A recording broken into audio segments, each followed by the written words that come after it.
Hello guys, अस्सलाम वालेकुम। Welcome to our channel Fanta reaction. दोस्तों, मेरा नाम अली हैदर है। मेरा नाम वक्कार। मेरा नाम अली रजा। आज की वीडियो का टाइटल है what is Hinduism, a religion, a way of life, Hinduism case study. तो हिंदुइज्म के बारे में हमें तो कुछ नहीं पता, बस थोड़ा बहुत ये हमने वीडियोस में या फिर ऐसी मूवीज़ में देखा है कि वो आइडियल वर्शिप करते हैं। बाकी वकार भाई से पूछते हैं कि उनको हिंदुइज्म के बारे में क्या पता है। ये तो हम जानेंगे, उसके बाद ही हम आपको बताएंगे मतलब आपको थोड़ा बहुत पता है हिंदुइज्म के बारे में, हिंदू किसकी पूजा करते हैं क्या? मैंने तो देखा हुआ है थोड़ी बहुत मूवीज में, शिव जी और काली माता की देखते रहते हैं। सही। बाकी आगे ये मुझे पता नहीं है। मतलब हमें बस यही पता है शिव जी के अभी थोड़ा बहुत हमने शायद तांडव देखा था, वो भी डेंजरस तांडव था। मैं तो हनुमान जी को जानता हूँ यार। हाँ, हनुमान जी भी बड़े पावरफुल योद्धा हैं, भगवान माने जाते हैं। तो आज देखते हैं हिंदुइज्म के बारे में। Hinduism, a history. Welcome to Study IQ. मेरा नाम है आदेश सिंह। हिंदुइज्म दोस्तों एक ऐसा रिलीजन है जो हजारों सालों से जीवित है। एक ऐसा ट्रेडिशन जिसने इंडियन सबकॉन्टिनेंट में जन्म लिया और यहां के कल्चर को शेप किया।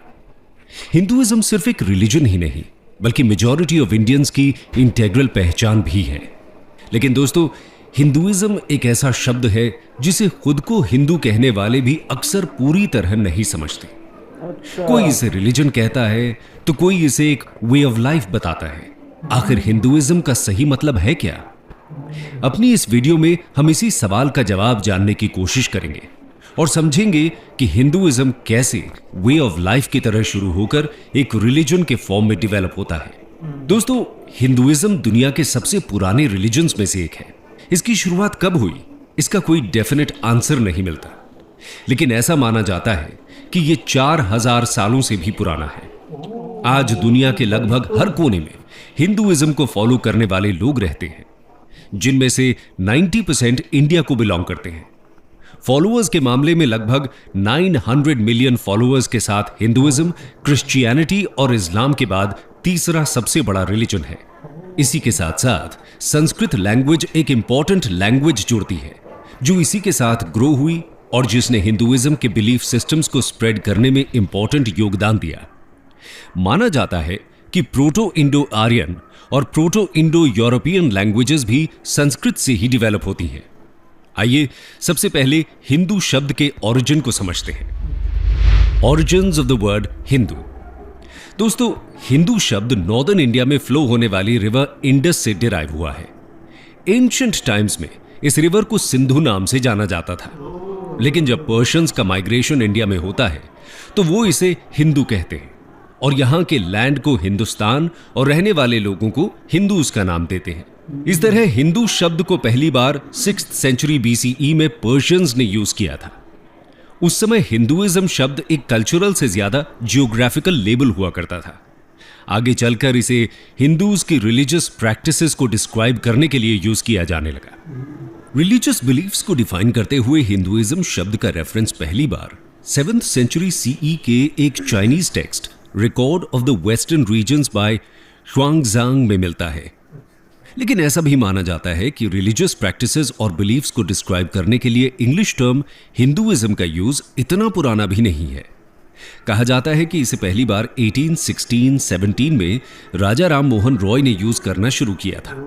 इसके बाद 1830 के अराउंड ब्रिटिश कॉलोनियलिज्म को अपोज करने और खुद को बाकी रिलीजियस ग्रुप से अलग दिखाने के लिए इंडियंस ने हिंदुइज्म को अपना रिलीजन बताना शुरू कर दिया था। यह वही समय था जब हिंदुस्तानी अपनी आइडेंटिटी के लिए सोल सर्चिंग कर रहे थे। यह तो बात हुई हिंदू और हिंदुइज्म शब्द के ओरिजिन की, लेकिन शब्द यानी कि टर्म तो बाद में आया था। इससे जुड़े बिलीफ्स और प्रैक्टिसेस का ओरिजिन और भी पुराना है। How did Hinduism start? दोस्तों, क्रिश्चियनिटी और इस्लाम की तरह हिंदुइज्म का कोई सिंगल फाउंडर नहीं है और इसका ओरिजिन रिकॉर्डेड हिस्ट्री से भी पुराना समझा जाता है। हिंदूज अपने रिलीजन के लिए सनातन धर्म टर्म यूज करते हैं, जिसका मतलब है इटर्नल फेथ, यानी कि ऐसा धर्म जो हमेशा से है। इंडस वैली सिविलाइजेशन में कुछ ऐसे एविडेंस मिले हैं जो या तो हिंदुइज्म का पार्ट है या उसे इन्फ्लुएंस करते हैं। उदाहरण के तौर पर यहां मिलने वाली proto Shiva seal, mother goddess को रिप्रेजेंट करने वाली टेराकोटा फिगरीन्स, स्वास्तिकास, लिंगास, सीक्रेट एनिमल्स की इमेजेस एटसेट्रा आज हिंदुइज्म का एक पार्ट है। इसलिए यह माना जाता है कि किसी ना किसी फॉर्म में हिंदुइज्म उस समय से एग्जिस्ट कर रहा था। ऑर्गेनाइज्ड तौर पर हिंदुइज्म की शुरुआत वैदिक कल्चर से मानी जाती है, क्योंकि इसी समय हिंदूज के सीक्रेट टेक्स्ट्स वेदास का ओरिजिन हुआ था। यानी कि हिंदुइज्म का फर्स्ट लिटरेरी एविडेंस हमें वैदिक पीरियड में मिलता है। चलिए, ये तो समझ में आ गया कि हिंदुइज्म का ना तो कोई फाउंडर था और ना ही कोई डेफिनेट डेट है इसकी शुरुआत की। लेकिन कुछ कोर बिलीफ्स हैं जो हिंदुइज्म को डिफाइन कर सकते हैं। आइए जानते हैं कोर बिलीफ्स। दोस्तों, हिंदुइज्म एक ऑर्गेनाइज्ड रिलीजन नहीं है और किसी सिंगल सिस्टमैटिक अप्रोच से इसके वैल्यू सिस्टम को नहीं समझा जा सकता, और ना ही 10 कमांडमेंट्स की तरह हिंदूज के पास कोई सिंपल सेट ऑफ रूल्स हैं। हिंदुइज्म के बिलीफ्स अक्सर लोकल, रीजनल, कास्ट और कम्युनिटी ड्रिवन प्रैक्टिसेस से इन्फ्लुएंस होते हैं। लेकिन फिर भी कुछ ऐसे बिलीफ्स हैं जो सभी वेरिएशंस में कॉमन कहे जा सकते हैं। इन्हें ही हम कोर बिलीफ्स कह रहे हैं। इसमें सबसे पहले आता है एक सुप्रीम बीइंग में विश्वास, जिसे हिंदुइज्म में ब्राह्मण कहा गया है। इसके अलावा कॉन्सेप्ट ऑफ कर्मा, सोल यानी कि आत्मा, रीइंकार्नेशन यानी पुनर्जन्म और मोक्ष हिंदुइज्म के सेंट्रल बिलीफ सिस्टम का पार्ट है। सोल या आत्मा का कॉन्सेप्ट कहता है कि सभी लिविंग क्रीचर्स में आत्मा होती है, जो कि ईश्वर का ही अंश होती है। कर्म का कॉन्सेप्ट हिंदुइज्म में बहुत ही इंपॉर्टेंट है। इसके अनुसार लोगों के एक्शंस ही उनकी प्रेजेंट लाइफ और फ्यूचर लाइफ को डिटरमिन करते हैं। हिंदुइज्म में लाइफ के 4 मेन एम्स बताए गए हैं: धर्म, अर्थ, काम और मोक्ष। मोक्ष की प्राप्ति के बाद साइकिल ऑफ बर्थ्स का एंड हो जाता है और आत्मन सुप्रीम सोल में मिल जाती है। योग, जिसका अर्थ है यूनियन विद गॉड, भी हिंदुइज्म का एक इंपॉर्टेंट पार्ट है। लोगों को दुनिया भर में हिंदुइज्म का पता हो ना हो, पर योग का जरूर पता होता है। 2015 से जब से हर साल इंटरनेशनल योगा डे 21 जून को मनाया जाता है, तब से ये और फेमस हुआ है और लोगों को इसके real world benefits for physical, mental and spiritual wellbeing भी समझ आ रहे हैं। आइए अब हिंदुइज्म के मेजर गॉड्स और सीक्रेट टेक्स्ट्स की बात करते हैं। Major gods, secret texts and different sects. दोस्तों, हिंदू वैसे तो एक सुप्रीम बीइंग में विश्वास करते हैं। सुप्रीम बीइंग यानी कि ब्राह्मण का कॉन्सेप्ट एक फॉर्मलेस गॉड, अल्टीमेट रियलिटी या ओमनी प्रेजेंट एनर्जी की तरह है। इसी के साथ साथ हिंदुइज्म में कहा गया है कि इसके अलग अलग रूप हो सकते हैं। यहीं से पॉलीथीइज्म का कॉन्सेप्ट आता है।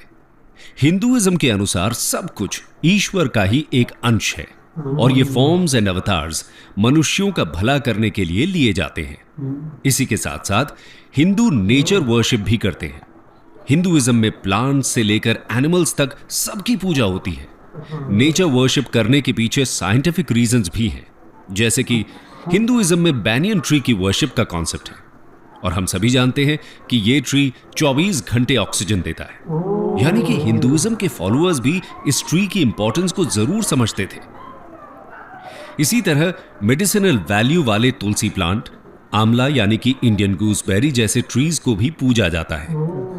कोरोना के समय जब विटामिन सी को अच्छे से लेने की सलाह दी गई, तब हम सब ने आंवला का सेवन और शुरू कर दिया। आयुर्वेद इसे सुपर फूड बुलाता है और हमें हर रोज इसे लेने की सलाह भी देता है। इसके अलावा वैदिक पीरियड में जहां इंद्र को मेजर गॉड की तरह पूजा जाता था, वहीं लेटर पीरियड में ट्रिनिटी का कॉन्सेप्ट डेवलप होता है। इसके अनुसार 3 मेजर गॉड्स हैं: Brahma the creator, Vishnu the preserver and Shiva the destroyer. Hinduism में फेमिनिन एनर्जी को भी वर्शिप किया जाता है। इसे गॉडेस शक्ति माना गया है और किसी दूसरे मेजर रिलीजन में गॉड को फेमिनिन फॉर्म में वर्शिप करने का कॉन्सेप्ट नहीं दिखता।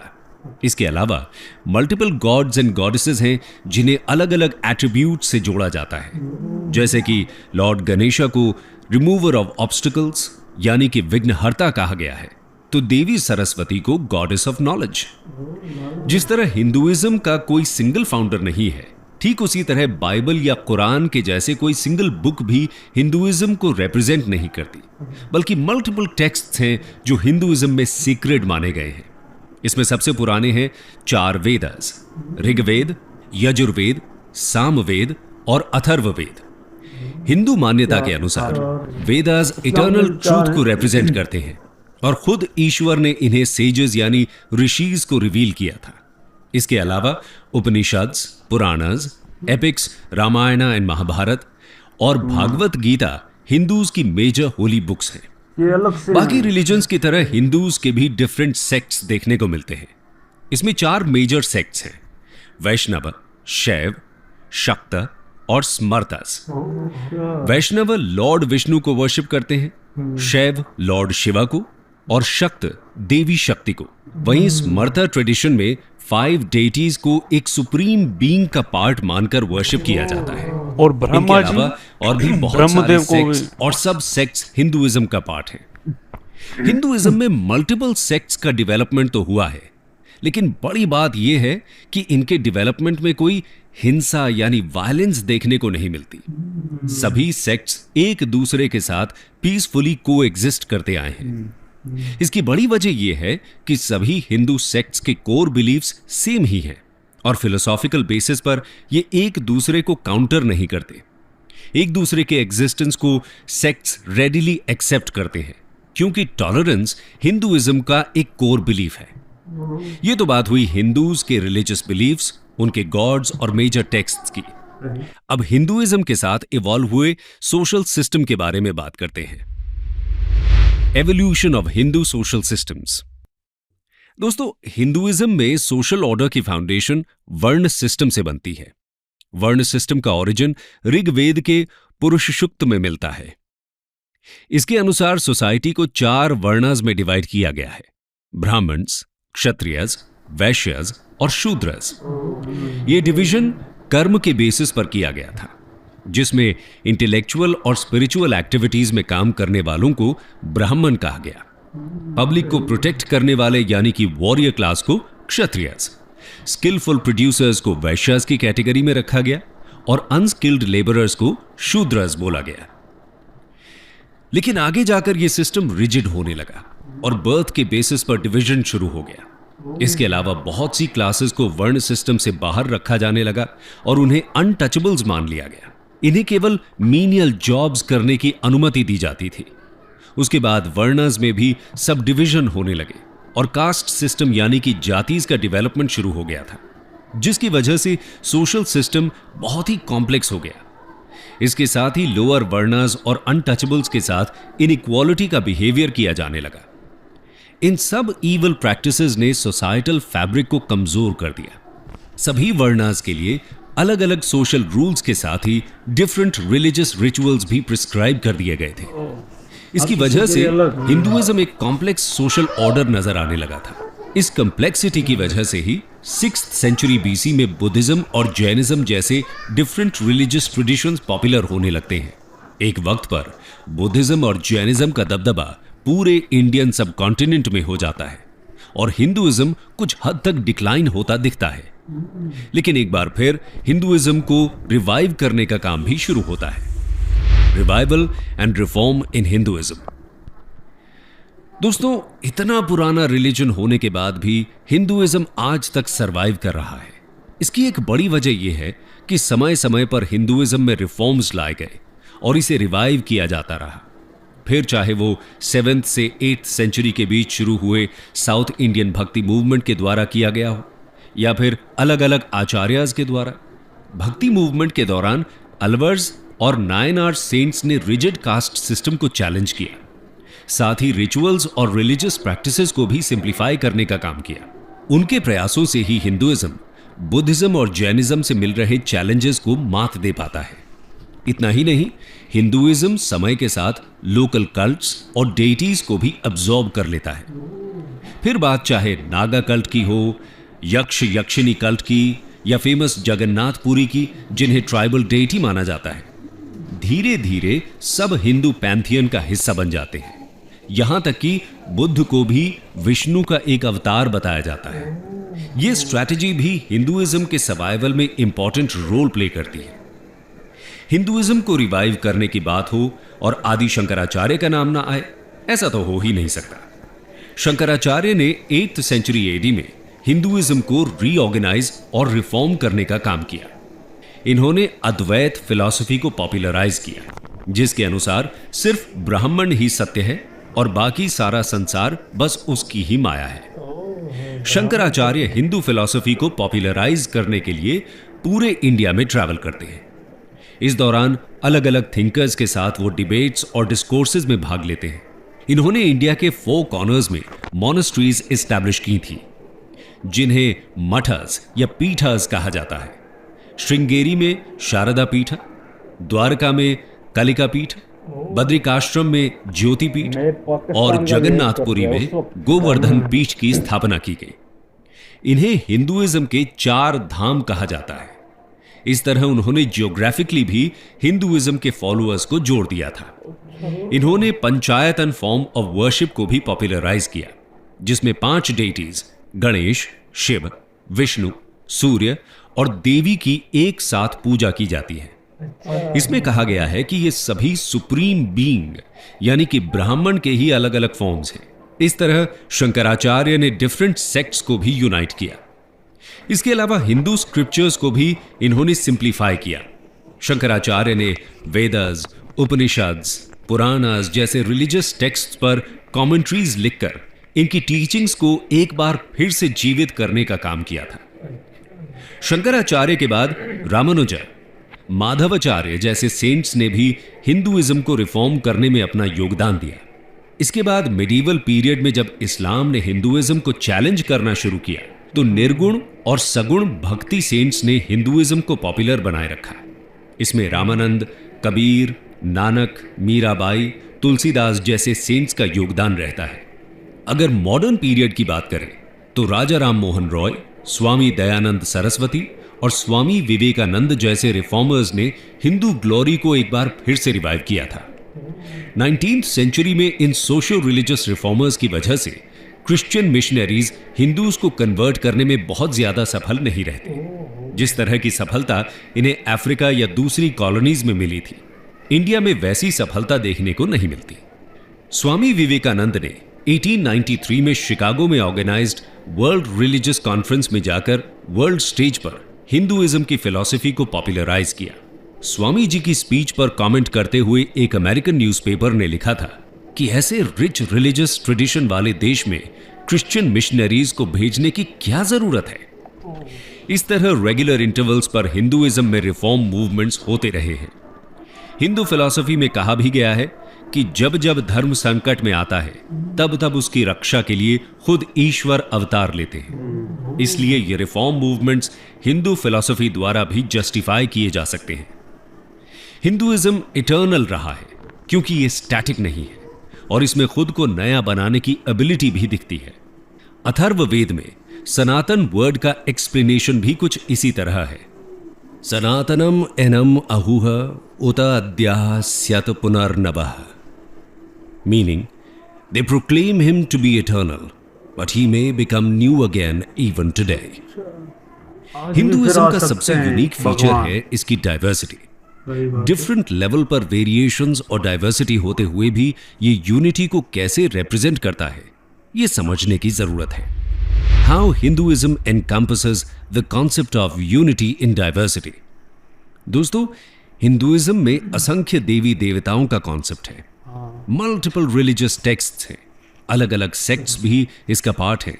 साथ ही रिचुअल्स और बिलीफ्स में भी बहुत ज्यादा डाइवर्सिटी देखने को मिलती है। इस सब के बाद भी हिंदुइज्म अपने फॉलोअर्स को यूनाइट करता है, क्योंकि हिंदू फिलॉसफी इतनी फ्लेक्सिबल है कि सभी व्यूज को इसने एक्सेप्ट किया है। हिंदुइज्म में मान्यता है कि रास्ते अलग अलग हो सकते हैं, लेकिन सबकी मंजिल एक ही है। हिंदुइज्म तो बाकी रिलीजन्स को भी सत्य ही मानता है। इसमें कहीं भी ये कॉन्सेप्ट नहीं है कि हिंदुइज्म के अलावा जो रिलीजन्स हैं वो ईश्वर की प्राप्ति का मार्ग नहीं हो सकते। इसी वजह से हिंदुइज्म को एक टॉलरेंट रिलीजन भी बोला जाता है। लेकिन टॉलरेंट शब्द इस कॉन्सेप्ट को जस्टिफाई नहीं करता, क्योंकि हिंदूज न सिर्फ दूसरे रिलीजन्स का सम्मान करते हैं, बल्कि उन्हें भी हिंदुइज्म की बराबरी पर ही रखते हैं। इसलिए हिंदुइज्म में फोर्स्ड कन्वर्शन का कॉन्सेप्ट भी नहीं आता। हिंदुइज्म की हिस्ट्री में कभी भी दूसरे रिलीजन के अगेंस्ट धर्म के नाम पर वॉर नहीं हुए हैं। फिर चाहे वो वसुधैव कुटुंबकम की फिलॉसफी हो, जिसके अनुसार पूरा विश्व एक ही फैमिली माना जाता है, या फिर सर्वे भवन्तु सुखिनः जैसे हिम्स। हिंदुइज्म हमेशा ही सबके कल्याण की बात करता आया है। हिंदुइज्म में संपूर्ण मानव जाति के इक्वल वर्थ का भी कॉन्सेप्ट है। यही तो ये प्यार है हमें ना। इस एंशिएंट हिम से साफ पता आजकल के चलता है। हिंदू में ही समझते हैं। अगर अज्येष्ठसु बड़ा- अकनिष्ठसु इति संभ्रात्रो वहादुहु सौभाग्य, जिसका मतलब है कि no one is superior, none inferior, all are brothers marching forward to prosperity. यही वजह है कि आप चाहे शिव की पूजा करते हो या कृष्ण की, या फिर देवी के भक्त हो, या शायद किसी की पूजा ही ना करते हो, लेकिन फिर भी आप खुद को हिंदू कह सकते हैं। पूजा भी ना करो। हिंदू होने के लिए ना तो किसी एक भगवान की वर्शिप करना कंपलसरी है, और ना ही किसी मंदिर में जाना। यहां तक कि किसी एंशिएंट स्क्रिप्चर की स्टडी करना भी मैंडेटरी नहीं है। हिंदुइज्म तो सबको अपना मानता है। अगर आप खुद को हिंदू मानते हो तो आप एक हिंदू ही हो, फिर चाहे कितनी भी डाइवर्सिटी आ जाए। हिंदुइज्म आपको उसके 900 मिलियन से ज्यादा फॉलोअर्स के साथ यूनाइट कर ही देता है। कंक्लूजन दोस्तों, जैसे हमने देखा कि बाकी रिलीजन्स की तरह ना तो हिंदुइज्म के पास कोई सिंगल फाउंडर है, ना कोई सिंगल टेक्स्ट, और ना ही कोई सिंगल गॉड। इसीलिए इसे ट्रेडिशनल रिलीजन की डेफिनेशन में समझ पाना मुश्किल होता है। एक रिलीजन से ज्यादा ये अ वे ऑफ लाइफ की तरह डेवलप होता है। लेकिन समय के साथ दूसरे रिलीजन्स का डेवलपमेंट शुरू होता है, और ये सभी हिंदू वे ऑफ लाइफ को चैलेंज करते हैं। इन्हीं को काउंटर करने के लिए और इनके कंपटीशन में हिंदुइज्म एक रिलीजन की फॉर्म लेने लगता है। हिंदू परंपरा के अनुसार अपने धर्म को सनातन धर्म कहा गया है, और धर्म शब्द की परिभाषा रिलीजन से अलग भी बताई जाती है। धर्म का मतलब एक सेट ऑफ रूल्स माना गया है, और सनातन धर्म का मतलब हुआ ऐसे रूल्स जो हमेशा ही वैलिड रहते हैं। बाकी रूल्स एंड लॉज तो समय और कंडीशंस के अकॉर्डिंग चेंज होते रहते हैं, लेकिन जो हमेशा चलता रहे वही है सनातन धर्म। दोस्तों, हिंदुइज्म को एक वीडियो में समझा पाना तो नामुमकिन जैसा टास्क है। फिर भी हमने कोशिश की है कि आपको हिंदुइज्म की मूल बातों से परिचित कराया जाए। अगर आपको हमारी ये कोशिश अच्छी लगी हो तो कमेंट सेक्शन में जरूर बताएं, और ये वीडियो अपने फ्रेंड्स और फैमिली के साथ शेयर करना ना भूलें।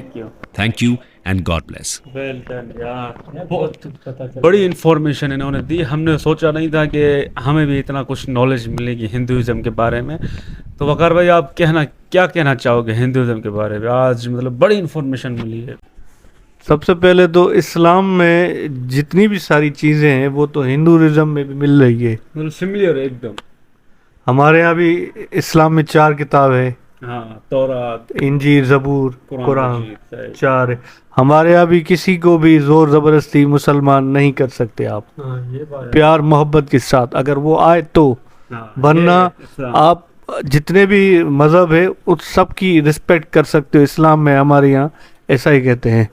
बाकी हिंदुइज्म में भी वही। हिंदुइज्म वो बोलते हैं हिंदुइज्म कोई रिलीजन ही नहीं है। ओह। ये तो मुकाबला करने के लिए, क्योंकि बहुत सारे रिलीजन आ गए ना, चैलेंज कर लिया। क्रिश्चियनिटी आ गई, इस्लाम आ गया, तो सब मतलब ऊपर बढ़ते जा रहे थे। तो हिंदुइज्म में कोई रिलीजन नहीं था, तो उन्होंने अपना एकदम सनातन धर्म बना दिया, नाम दे दिया सिर्फ। अच्छा। बाकी ये तो हिंदुइज्म में ये मानते हैं कि भाई कोई भी मतलब खुदा नहीं है, सिर्फ एक सुप्रीम शक्ति है, ताकत है, जिससे ये मतलब आत्माएं आती हैं। मुझे इस पर एक बात मैंने देखी थी, ये नदी सिंधु नदी नाम ये रखा हुआ है हिंदुइज्म का, तो ये बड़ी बात है। हमें तो ये ऐसी बातें मालूम नहीं थी। ये वीडियो देखकर हमें भी बहुत सारी नॉलेज हो गई है। ये इनके सारे जितने भी भगवान हैं उन सब की ये रिस्पेक्ट करते हैं। तो हमारे यहाँ इस्लाम में भी सिर्फ खुदा और उसका रसूल ही है, बाकी सारे जो भी हैं उसकी हम रिस्पेक्ट करते रहते हैं। हिंदुइज्म में भी वही चीज़ें हैं। नहीं अली भाई, हम ये जबरदस्ती भी नहीं करते भाई। ये जो अभी हम तो यार बहुत कुछ अलग जानते हैं। हिंदू हो जाओ तो मंदिर में जाओ, भगवानों को पूजो। तो भाई ने बताया भाई कोई नहीं बात है भाई। हाँ, इसमें ये सबसे ये बात है, तो आप हिंदू हो जाओ ना मंदिर जाओ ना और गीता किसी- पढ़ो, कुछ भी नहीं करो। भगवान को मानो या ना मानो, हिंदू हो आप। हाँ, ये इस भाई साहब के वीडियो में हमने ये सुना, ये लास्ट में नहीं, बोल। लेकिन इस मामले में इस्लाम बड़ा स्ट्रिक्ट है। हाँ, मतलब इस्लाम में शर्त है पहली कि आप मतलब एक खुदा में यकीन रखो, और उसके बाद नमाज, रोज़ा, ज़कात, हज वगैरह ये जो शर्त सारी है, चीजें हैं ना वो करनी पड़ेगी हाँ, आपको। इस्लाम में ऐसी हैं। और ये हमारी बहुत सख्ती से भाई बात कही, ये लिखा हुआ है कि सख्ती है इसमें काम है और भाई। ये भी कहा गया है हमारे यहाँ कि अगर छोटा बच्चा 9 साल का हो जाए ना, अगर वो नमाज ना पढ़े तो उसको मार मार के भी मस्जिद ले जाओ, ऐसी हमारे यहाँ है। तो उसमें भी फ़ायदा ही है, नमाज में भी जो है ना इंसान एक्टिव हो जाता है, तंदुरुस्ती मिलती है। एक बार आप भी ट्राई करना नमाज पढ़ना, तो आपको भी मज़ा आए। हिंदुइज्म में तो शिव जी का भी नाम आया हुआ है और बहुत सारे भगवान है। नहीं, मैंने ये भी सुना कि वो बोल रहे थे कि शिव जी और कृष्णा जी इनकी पूजा होती है, लेकिन ब्रह्मदेव जी जो 3 सर वाले हैं हाँ। उनकी पूजा नहीं होती, उनका नाम नहीं लिया। और हनुमान जी का भी नाम नहीं था। हाँ। ये मुझे थोड़ा समझ में नहीं आया इस बात और का। कृष्णा जी का भी नहीं आया यार, ये हम सबको सब बता देता। नहीं, वे बता रहे थे कि हिंदुइज्म में जो है ना हर चीज़ को पूजते हैं। अगर आप एक सच्चे हिंदू हो तो वो हर चीज़ को पूजा करते हैं, पेड़ हो जाए चाहे कोई भी चीज़ हो। पेड़ के बारे में तो भाई ऑक्सीजन देते हैं ना, वो भी काम की चीज है। साइंस ने भी उसका प्रूफ दिया है, और जानवरों को भी पूजा हाँ, करते हैं। गाय का भी। तो मुझे ये समझ में नहीं आया, हनुमान जी का नाम नहीं आया। तो हनुमान जी तो इंडिया और में, भाई भगवान आ भी सकते हैं, अभी भी आ सकते हैं, ये भी भाई बताया। ये सबसे बड़ी बात है। हमारे यहाँ आएंगे, लेकिन वो अल्लाह के जो मैसेंजर्स होते हैं ना या फरिश्ते हैं उनके बारे में, लेकिन खुदा खुद और नहीं ये है। मैंने ये तो देखा हुआ है, काली माता आ जाती है किसी भजन में भाई, वो किसी औरत में आ जाती है, और वो ये तो मैंने देखा है भाई, ये भाई रियल है। भाई मुझे सबसे इस वीडियो में एक बात का मुझे पता चला, तो इनके 4 है किताब। यजुर्वेद और शिव पुराण, गीता, महाभारत की किताब, हाँ। ऐसे ऐसे नाम लिए। मतलब हिंदुइज्म में इतनी किताबें भी हैं, बड़ी तो बात है। मुझे यार मैं पर्सनली मुझे वो दुख हुआ एक बात का, तो हनुमान जी का नाम नहीं आया बस। और ये वो भी story आएंगे। यार, ये 4000 पुरानी वाली साल वाली story अच्छा। है। और संस्कृत जो लैंग्वेज है वो भी बड़ी पुरानी है, उसमें इनके गीता ये सब कुछ पुराणास लिखे हुए हैं। और हिंदुइज्म में मतलब बड़े फॉलोअर हैं, 90 करोड़ से ज़्यादा हिंदू जो हैं इनको रिलीजन को फॉलो करते हैं। और हर किसी का अपना मतलब खुदा है, कोई शिव जी की पूजा करता है, कोई विष्णु जी की पूजा करता है, कोई सरस्वती जी की, हर कोई मतलब अपनी अपनी तरफ से मतलब पूजा करता है। और हिंदुइज्म में ये नहीं है कंपलसरी कि आप एक खुदा को ही मानो, या आप अगर शिव जी को मानते हो तो आपको वो दूसरों को क्यों नहीं पूजा करते, तो वो ज़बरदस्ती नहीं करते। तो हमें मतलब हमारी जो बहुत सारी मिसकंसेप्शन थी हिंदुइज्म के बारे में कि यार इनके इतने सारे भगवान जी पूजा किस तरह करते होंगे, तो इन भाई साहब ने सब कुछ क्लियर कर दिया कि यहाँ पे कोई ज़बरदस्ती नहीं। अगर आप सूरज की पूजा करते हो तो आप दिल खुल के मतलब खुशी से करें, कोई तुलसी की भी कर सकते हो आप। हाँ, तो ये बड़ी बात है। और बीच बीच में ये भी कहा कि हिंदुइज्म एक वक्त पर ऐसा हुआ कि मतलब ख़त्म हो रहा था, तो स्वामी जो शंकराचार्य जी आए और उन्होंने फिर से उनको जिया मतलब जीवित किया। हाँ जी जीवित किया, जिंदा किया उसको। हाँ, उनको मतलब जिंदा कर दिया हिंदुइज्म को, और उससे फिर से चलता गया। और राजा राम मोहन जी का भी नाम लिया कि उन्होंने हिंदू का नाम दिया। तो ये हिस्ट्री जो है वक्त के साथ साथ चलती गई, और फिर ये जातीज भी आ गए, मतलब एक दूसरे को नीचा हाँ। दिखाना, वो भी रिलीजन में आ गया कि भाई ये दलित है या अनटचेबल, इसको टच भी ना करो। तो ये सब कुछ हिंदुइज्म में चलता आया। तो बड़ी इन्फॉर्मेशन मतलब आज हमें इस वीडियो में मिली, और हम बड़े मतलब खुश नसीब है कि आज हमें हिंदुइज्म के बारे में थोड़ा बहुत पता चला। इस्लाम के साथ मेल जोल है हिंदुइज्म का, इस्लाम में भी मानते हैं। और हमारे तरफ से हम आपको भी एक बात बताना चाहेंगे कि बहुत सारे लोग ये मानते हैं कि इस्लाम 1400 साल पहले का है। अगर भाई 1400 साल पहले का नहीं, हजरत आदम जब से आया ना पहला इंसान, हमारी ये यकीन है, इस्लाम वही लाया। फर्स्ट फर्स्ट मैन और फर्स्ट वुमेन बीबी हवा, इंसान जो जमीन पे आया, तो वो हजरत आदम अलैहिस्सलाम था। उसके इस्लाम स्टार्ट वहीं से हुआ है। मतलब दुनिया में जब इंसान थे ही नहीं, पहला इंसान मतलब अल्लाह ने भेजा तो हज़रत आदम अलैहिस्सलाम थे। तो इस्लाम में यही है। बाकी टाइम के साथ साथ मैसेंजर्स आते गए, रसूल आते गए, और ये सब काम चलता गया। अभी हिंदुइज्म की अपनी फ़िलोसॉफ़ी है, उनका अपना बिलीफ है, वो भी मानते हैं कि हम भी हमेशा से हैं, और हमारे इस्लाम में भी यही है। तो हर किसी का अपना रीजन है, रिस्पेक्ट करनी चाहिए। हिंदुइज्म भी मानते हैं हजरत आदम है, हाँ यार, ये मैंने सुना है, हिंदुस्तान वाले भी मानते हैं। हजरत आदम अलैहिस्सलाम गए भी हिंदुस्तान में थे ना, श्रीलंका या हिंदुस्तान में। ये वो एक ही थे ना। बस मुझे सबसे बात ये खुशी है, ये सिंधु नदी से नाम मिला हुआ है हिंदुइज्म का, बस मुझे बहुत खुशी है वो भाई उनके एंथम में भी है ना। भाई। सिंधु नदी का नाम सुना मैंने, मुझे मजा आ और गया। ये एक मतलब कल्चर में भी शामिल हो गया है इनका, रिलीजन सब कुछ मतलब ट्रेडिशन हो गया है। हर किसी को आप देखोगे इंसा, वो बोल रहे थे हिंसा ला इंसा, ऐसा बोल रहे थे, तो वो पीसफुली से रहते हैं हर किसी को एक साथ लेकर। तो ये हिंदुज़म के बारे में जानकर बड़ी खुशी हुई है। हिंदुस्तान का ये कल्चर मुझे बहुत पसंद है यार। ये जो भी बात करेंगे ना, प्यार वाली मोहब्बत वाली करते हैं, तो यार मुझे ये पसंद है पर्सनली। तो वैसे हमने बहुत सारी इन्फॉर्मेशन हमें इससे मिली, लेकिन अभी हमें मतलब समझ नहीं आ रहा हम इसको किस तरह एक्सप्लेन करें। बाकी जितना हम समझ सके हम, हमारे मतलब डाउट क्लियर हो गए। और हिंदुज़म बेस्ट रिलीजन है, इस्लाम भी बेस्ट है, और हमें प्राउड है हम मुस्लिम से। लेकिन हिंदू मुस्लिम भाई भाई हिंदुस्तान में सब कुछ चल रहा है, पाकिस्तान में भी ये है। तो मज़ा आ गया हिंदुज़म के बारे में जानकर। तो उम्मीद करते हैं आपको वीडियो अच्छी लगी होगी, तो प्लीज़ इसको लाइक शेयर और सब्सक्राइब।